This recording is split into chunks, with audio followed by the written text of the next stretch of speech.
ഗസയിലേക്ക് ഭക്ഷണ സാധനങ്ങളുമായി, അത്യാവശ്യമുള്ള ഭക്ഷണ സാധനങ്ങളുമായി പോയ, ഒരുപാടൊന്നുമില്ല, ഒരു ട്രക്ക് നിറയെയുള്ള സാധനങ്ങളേ ഉള്ളൂ, അതുമായിട്ട് ഒരു കപ്പലിൽ പോകുമായിരുന്നു. ഗ്രേറ്റ ടൂൺബർഗ് എന്ന് പറയുന്ന വളരെ പ്രശസ്തയായ ഒരു യുവതിയാണ്, ആക്ടിവിസ്റ്റാണ്.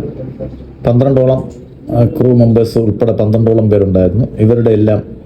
ഇവരുടെ കപ്പൽ യാച്ച് ഇസ്രായേൽ പിടിച്ചെടുത്തു. ഇവരെല്ലാം തടവുകാരാക്കിയിരിക്കുകയാണ്. മാത്രമല്ല, ഇന്ന് UN എയ്ഡ് സെൻറ്ററിൽ വേണ്ടിയിട്ട് അവർക്ക് ഭക്ഷണ സാധനങ്ങളും മറ്റും കാത്തു നിന്ന ഏകദേശം 14 പേരെ ഇസ്രായേൽ കൊന്നു. സാധാരണ ജനങ്ങളുടെ ഇടയിലേക്ക് യുദ്ധവും സൈനികരെയും വ്യാപിപ്പിക്കുന്നതിന് നമ്മളെല്ലാവരും എതിരാണ്. യുദ്ധം വേറെയാണ്, സൈനികർ വേറെയാണ്, സാധാരണ ജനങ്ങൾ വേറെയാണ്, ഹ്യൂമാനിറ്റേറിയൻ ഗ്രൗണ്ട്സ് വേറെയാണ്. ആൾക്കാർക്ക് ഭക്ഷണവും വെള്ളവും മരുന്നും എത്തിക്കുക എന്നുള്ളത് ലോകത്തുള്ള എല്ലാ ആൾക്കാരും സഹജീവി സ്നേഹത്തോടൊപ്പം ചെയ്യുന്ന ഒരു കാര്യമാണ്. ആ കാര്യത്തിലോട്ട് ഞാൻ ഒരു ഇസ്രായേലി അനുഭാവിയല്ല, പാലസ്തീനി അനുഭാവിയല്ല. ഞാൻ വളരെ ന്യൂട്രലായിട്ടൊരാളാണ്. പക്ഷേ വിശക്കുന്നവന് ഭക്ഷണം എത്തിക്കുക, വെള്ളം എത്തിക്കുക, രോഗിക്ക് മരുന്ന് എത്തിക്കുക, ഇതെല്ലാം മാനുഷിക പരിഗണന അർഹിക്കുന്ന കാര്യങ്ങളാണ്. ഇതിനിടയ്ക്ക് നിൽക്കുന്നവരെ കൊല്ലുക, അവരെ സാധനങ്ങൾ പിടിച്ചെടുക്കുക, അത് നശിപ്പിക്കുക, അവരെ തടവിലാക്കുക.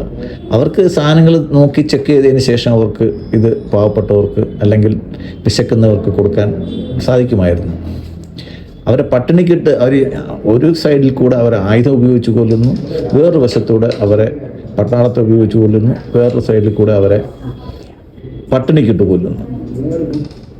അവരുടെ ചില ആൾക്കാർ കാണിച്ച കുറ്റത്തിന് ആ സമൂഹത്തെ ഒന്നുകൂടെ ശിക്ഷിക്കുന്നതിനകത്ത് എന്ത് ന്യായമാണുള്ളത്? നിങ്ങളത് മനസ്സിലാക്കുക. ഇന്നലെ കണ്ട മറ്റൊരു വീഡിയോ, 5 രൂപയുടെ പാർലെ ബിസ്ക്കറ്റ് 5000 രൂപ കൊടുത്ത് വാങ്ങിച്ച് സ്വന്തം കുഞ്ഞിന് കൊടുക്കുന്ന ഒരു അച്ഛൻ്റെ ഗതികേടാണ്. നിങ്ങൾ ഇവരെ കൊല്ലാക്കൊല ചെയ്യാതെ അണുബോംബിട്ട് മൊത്തത്തിലങ്ങ് കൊന്നേരെ, എന്നിട്ട് ആ രാജ്യമൊക്കെ പിടിച്ചെടുത്തേരെ. മനുഷ്യനെ കൊല്ലാക്കൊല ചെയ്യുന്നതിനകത്ത് ഒരു മര്യാദയില്ല. ഈ കുട്ടികൾ, ജനിച്ചു വീഴുന്ന കുട്ടികൾ, അവരെന്ത് കുറ്റം ചെയ്തേ? പാലിന് വേണ്ടിയിട്ട് ഒരു കുഞ്ഞ് കരയുമ്പോഴത്തേക്ക് അതിൻ്റെ അണ്ണാക്കിലോട്ട് വെടിയുണ്ടായിച്ചു കൊടുക്കുന്നതിനകത്ത് എന്ത് രാജ്യനീതിയാണുള്ളത്?